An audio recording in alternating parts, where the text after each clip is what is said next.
مسلمانوں کی پستی کی وجہ صرف ایک جملے میں کیا ہو سکتی ہے؟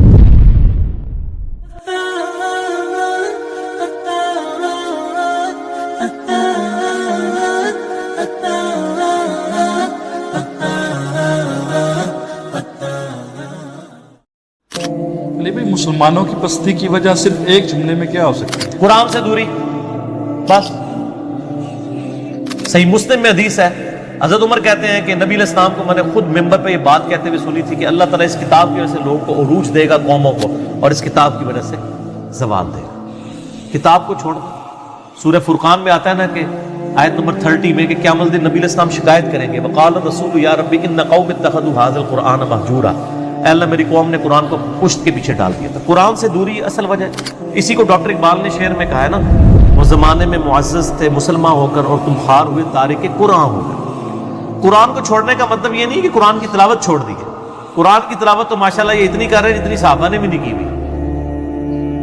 ظاہر ہے صحابہ کرام کی اگر کوئی بیوی مرتی تھی تو وہ 40 دن تک سپارے لے کے تو بندے نہیں بٹھائے ہوتے تھے نا، ٹھیک ہے۔ ان کے جو قرآن کی تلاوتیں تو صحابہ کو شرمندہ کر دیں جو کچھ انہوں نے قرآن کے ساتھ تلاوتیں کی ہیں۔ قرآن کو چھوڑنے کا مطلب ہے اس کی تعلیمات کو پس پش ڈال دیں۔ حالانکہ قرآن پاک میں کیا تھا، وَأُوحِيَ إِلَيَّ هَذَا الْقُرْآنُ لِأُنذِرَكُم بِهِ وَمَن بَلَغَ، اے نبی فرما دو قرآن مجھے اس لیے وحی کیا گیا اس کے ذریعے میں تمہیں بھی تبلیغ کروں اور جس تک پہنچے وہ بھی اس کے ذریعے تبلیغ کرے۔ ہم نے مردے بخشوانے کا ذریعہ بنا لیا اسے،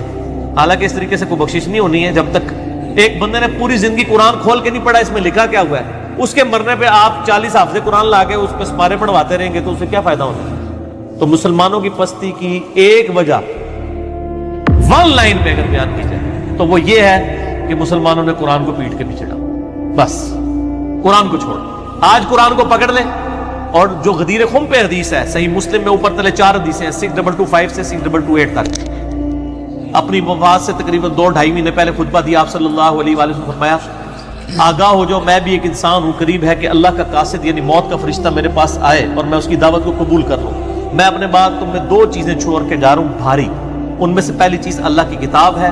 اس میں ہدایت ہے، اس میں نور ہے، یہ اللہ کی رسی ہے، جو اس کو پکڑے گا ہدایت پہ ہوگا، جو چھوڑ دے گا گمراہ ہو جائے گا۔ تو یہ آپ علیہ السلام خود فرما رہے ہیں اللہ کی رسی وَاعْتَصِمُوا بِحَبْلِ اللَّهِ جَمِيعًا وَلَا تَفَرَّقُوا، اور دوسری چیز میرے اہل بیت ہیں ان کے معاملے میں تمہیں اللہ کا خوف دلاتا ہوں کہ ان کے ساتھ حسن سلوک کرنا۔ تو قرآن اللہ کی رسی، قرآن ہدایت کے لیے، قرآن جو ہے وہ گمراہی سے بچنے کے لیے قرآن کو پکڑنا، سب کچھ چیز تانا بانا ہے ہی قرآن کے گرد ہے۔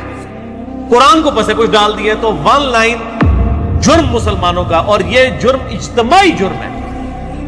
اور یہ یہاں تک جرم رہتا نا کہ قرآن کو چھوڑ دیا تب بھی میں کہتا ہے چلو یار کوئی اتنا بڑا جرم نہیں ہے، الٹا یہ کہنا شروع کر دیا قرآن و حدیث ڈائریکٹ نہ پڑھو گمراہ ہو جاؤ گے۔ سر کوئی یہودی آپ کو آ کے ممبر پہ کہنا قرآن و حدیث ڈائریکٹ نہ پڑھو گمراہ ہو جاؤ گے، ہم کہیں گے اللہ کا دشمن ہے اس لیے ہمیں کہہ رہا ہے، لیکن مسلمان نما یہودی نما مسلمان ممبر پہ چڑھ کے آپ کو کہتا ہے قرآن ڈائریکٹ نہیں پڑھنا، اور پھر آپ کو اوٹ پٹانگ مثالیں دے گا، جی وہ دیکھیں جی وہ دوائی لینے کے لیے ڈاکٹر کے پاس جاتے ہیں۔ سر قرآن پڑھنے کے لیے آپ کے پاس آتے ہیں تو آپ قرآن پڑھاتے نہیں ہیں نا،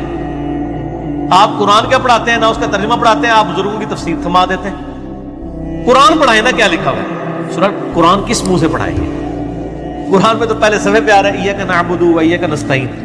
اور انہوں نے روزانہ یا علی مدد کا نعرہ لگانا ہے، یہ کس طرح پڑھائیں آپ کو ایاک نعبد و ایاک نستعین؟ قرآن میں تو جگہ جگہ آتا ہے اطیعوا اللہ و اطیعوا الرسول،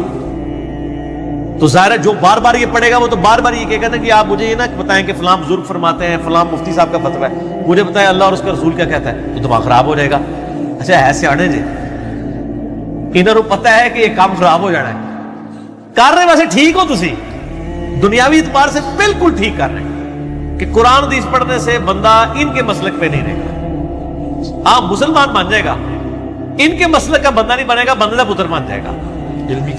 علمی کتابی ہو جائے گا، بس زیادہ نہیں نا شعر، وہ کہتے ہیں نہیں بار بار پڑھتا ہے۔ سر تو انہوں پتہ نہیں ہے، اصل میں اس معاشرے میں جو بندہ بھی کتاب و سنت کی بات کرے